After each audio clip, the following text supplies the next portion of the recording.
WHO, the World Health Organization, recently announced that gaming can be addictive.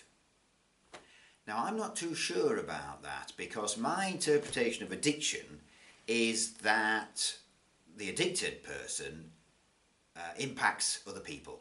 Their relationships suffer. So if they're a gambler, the family will suffer because there's no money for whatever. If they're a drinker, there might be violence, etc.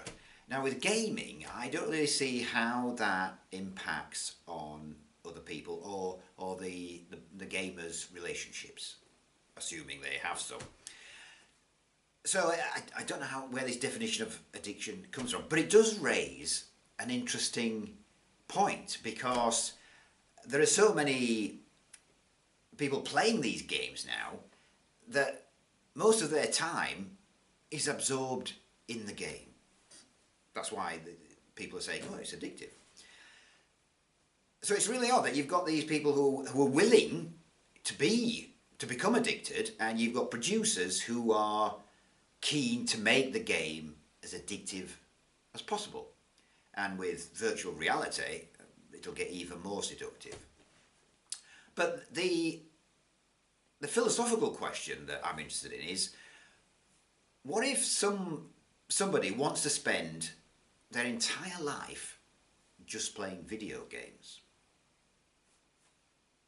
How do we feel about that?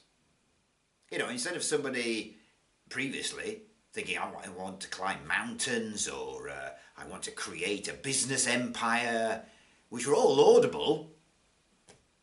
If I just want to spend my entire life playing video games and be the best video game player in the world. Well, you know, there's only so many that can achieve that. But for the rest of them, who just enjoy playing games, how does society deal with that? Because if they're not leaving their bedrooms, they're just constantly playing games.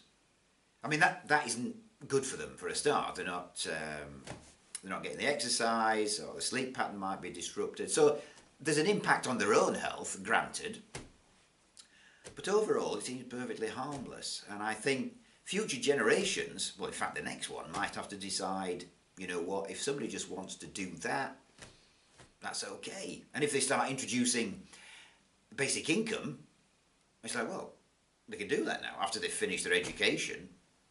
It's like, I don't want to go to university, I don't want to find a job, don't want a business career, just want to play games.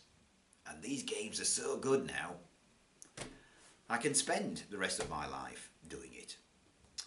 So that's the interesting thing, and the whole farming issue. Are we happy with that? You've got a sector of society that are the producers, the creators, and the vast majority of society are just consumers. Just want to play the game. I don't have an answer. I'm just putting it out there. See what you think, because this is going to be a reality in a very short space of time. The next generation are going to have to deal with it. So that's the thought for today.